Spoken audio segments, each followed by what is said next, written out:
Street coming up on the left.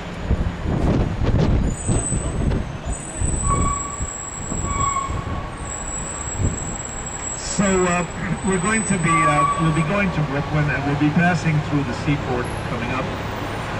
What you'll be seeing tonight is just a little sampling of Brooklyn. Brooklyn is a vast, vast area. I have been living in New York practically all my life, and I'm still discovering Brooklyn. It's endless. A lot of amazing things. It's easy to understand why they did not want to become a part of New York. They have everything they need there. They have one of the greatest museums in the world, the Brooklyn Museum of Art. They have the great Brooklyn Academy of Music. They have magnificent park, Prospect Park. There is also Coney Island, which is unique. So on the left, this is Wall Street here with Trinity Church, although very dark there in the distance. Brooklyn, if we were to take it out of New York, would be the fourth largest city in the United States. Population 2.5 million. And Brooklyn is one of the most diverse in terms of ethnic makeup.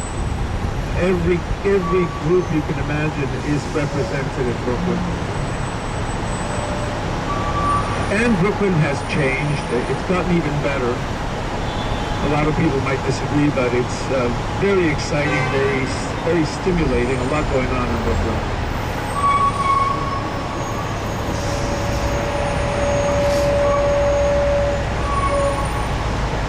So this is really the oldest part of New York, as I said before.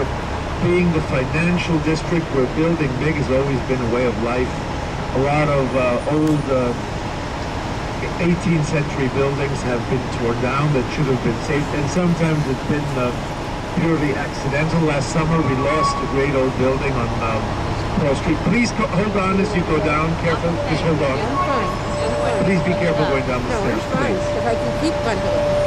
Okay. But I am not going to be responsible for you getting sick. No. So this is Brooklyn across the river. That is Brooklyn Heights, where we're going to be in a little while. The smallest neighborhood in Brooklyn, and one of the most amazing of all.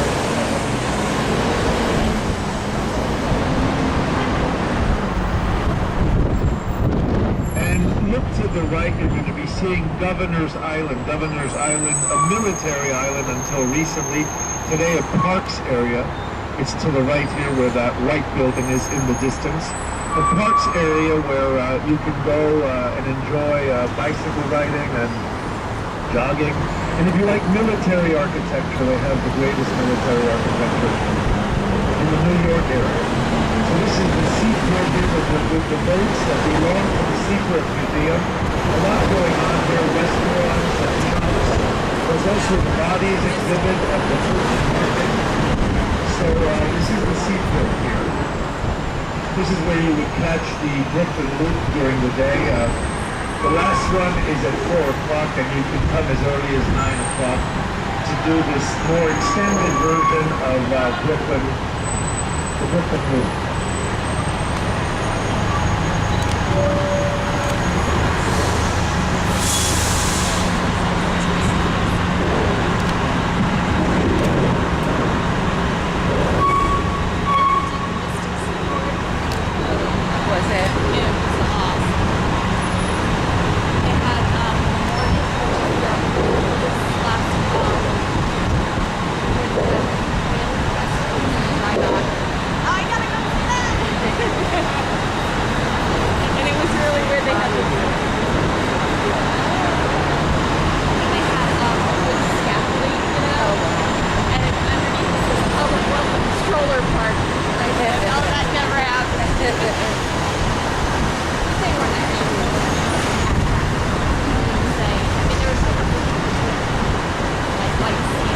Coming up here on the left, this is one of those old blocks, remaining old blocks that needs to be restored.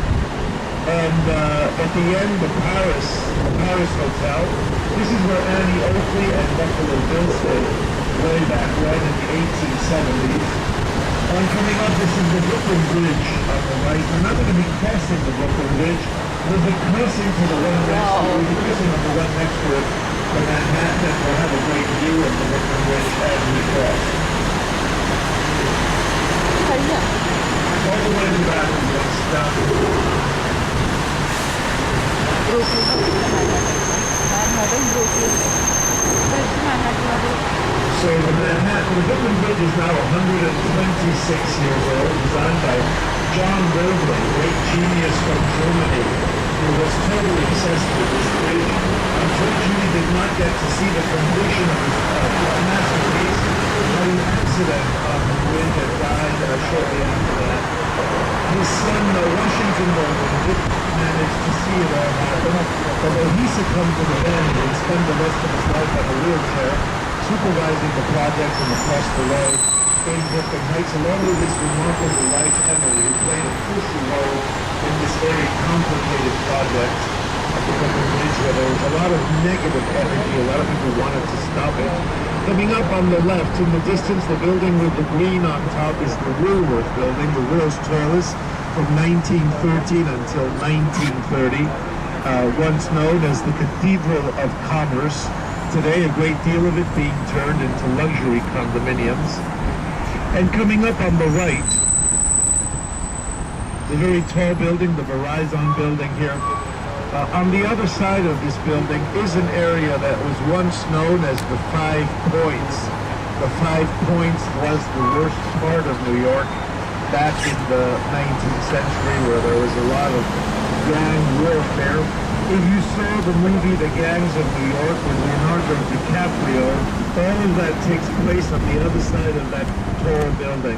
Today, it's where the courts are, completely pristine. They demolished that neighborhood between 1885 and 1895, very consciously done to erase this very terrible past. And if you saw the movie, the entire movie was shot in Italy, in Rome. They built a complete replica of what used to be here. The movie is very controversial. A lot of people have attacked it, a lot of historians. But the sets are among probably the largest sets ever put together and very accurate. The sets were taken a lot of, they use a lot of photographs, and they did a remarkable job. So coming up here, you'll notice the points that replace the old 5 points. So to be the left of us, you're going to see a building with a gold top, the municipal building, where there are many references to our history, especially our Dutch past. I'm coming up here on the left. And coming up is Chinatown. We're going to be going through Chinatown. This is the new Chinatown. This is the Lower East Side, which was traditionally Eastern European and Jewish. Today, very much Chinatown. So look to the left, the building with the gold top here. This is the municipal building. And the next building, it's a little bit darker. That's the federal building where Mr. Madoff spent many days earlier this year. And also a place that Martha Stewart knows very well. She knows the U.S. quite well, I'm sure. And coming up is Chinatown. To the right of us, the new Chinatown here that took over the Lower East Side. And to the right, that is, to the left, Old Chinatown, where there is Mott Street right here, one of the best streets for eating. Very authentic Chinese restaurants, and usually quite reasonable. And the best proof of the restaurants is that you'll only see Asians eating there. It's always the best sign. So we're going to be crossing soon to Brooklyn. Chinatown has great curio shops, herbal medicine shops, and on Canal Street, where you buy all those copies of designer goods, if you know what I mean. And the monument to Pin Lao here, this figure of the Chinese Tang Wars here on the right. And a monument for Confucius coming up as well. Chinatown now has one of the most exciting new museums. This is the Museum of the Chinese in America, designed by the woman who did the Vietnam monument in Washington, D.C., Naya Lin. So Confucius coming up here on the right, where the poetry is, the great Chinese thinker Confucius. And we're on our way to Brooklyn. Has anybody ever been to Brooklyn here?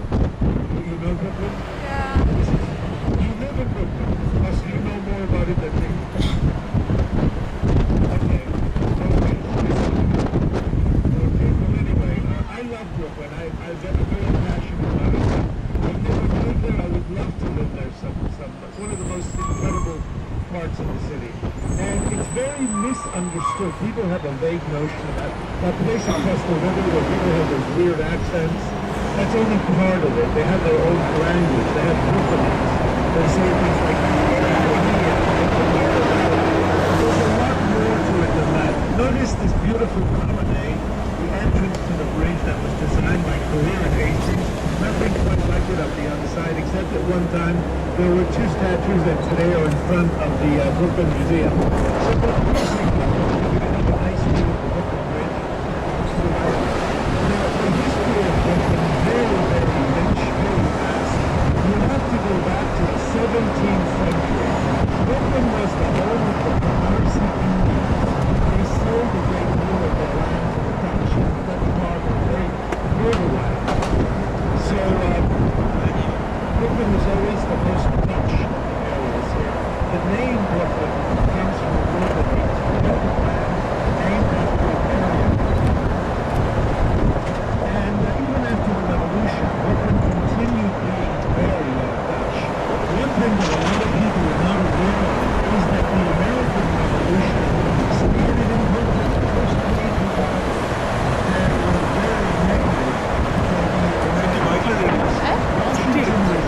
very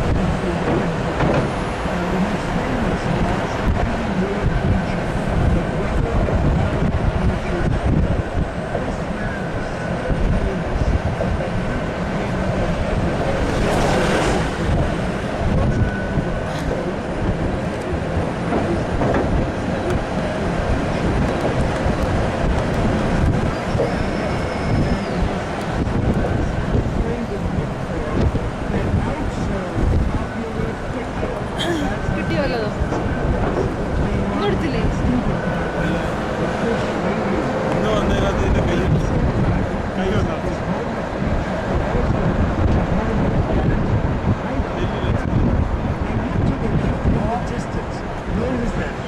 a small boat that was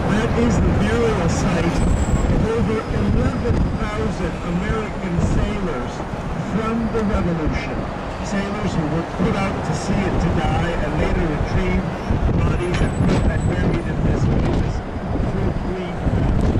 So you have all these different Brooklyns with many layers to it. And Marcy Indians, the Dutch, the Revolution, the preachers, the gangsters. Al Capone was born in Brooklyn. So it really is a dichotomy, very curious situation. Brooklyn was also the home of the Brooklyn Dodgers. The Dodgers legendary team who left here in 1957. One of the great shots. Brooklyn never recuperated. I remember it very vividly because at the time I was 10 years old, 1957, that dates me. And I remember I was going to a school, a Catholic school in Queens, where the nuns were all from Brooklyn. Whenever the Dodgers won, they would give us a free afternoon. So we were all pitching for those Dodgers, regardless of whether we liked baseball or not. And Brooklyn also lost their great newspaper 2 years before, the Brooklyn Eagle. This was a double whammy. Part of the Brooklyn identity was the Dodgers and the Eagle, this terrible blow of losing both things. Brooklyn is also the home of great schools. The Westinghouse High School, Technical High School here across the way, and also the home of Pratt Institute, one of the greatest art schools in the nation, where Robert Mapplethorpe went to school, Peter Max, and even Robert Rhett. Robert Rhett wanted to be a painter. came to Brooklyn and then became an actor and a big movie star after that, so not bad. On the left here, this is downtown Brooklyn, which is very busy during the day. And coming up is the Civic Center where all the big courts are. Now, everyone has their favorite Brooklyn moment, I think. I always come to Brooklyn. I have friends here. I love it.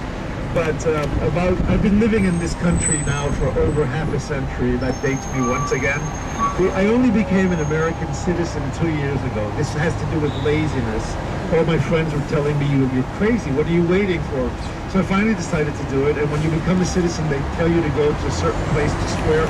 I was told to come here to Brooklyn, a high school not far from here. I was surprised because I never lived in Brooklyn, but I was thrilled about coming to Brooklyn. So right after I became a citizen, I decided to celebrate by having a truly American meal. Everything was Greek, Chinese, Mexican. So I went to an Irish bar, had a hamburger with a Brooklyn ale. As I was eating, one of my friends called me on my cell phone, and I very proudly said, guess what, I just became an American citizen. So the bartender overheard me, told everybody that I become a citizen, so everybody was there, and they treated me to lunch. Brooklynites are like down to earth, they're direct, they're sincere, but don't cross them, you might have been remember, you'll regret it.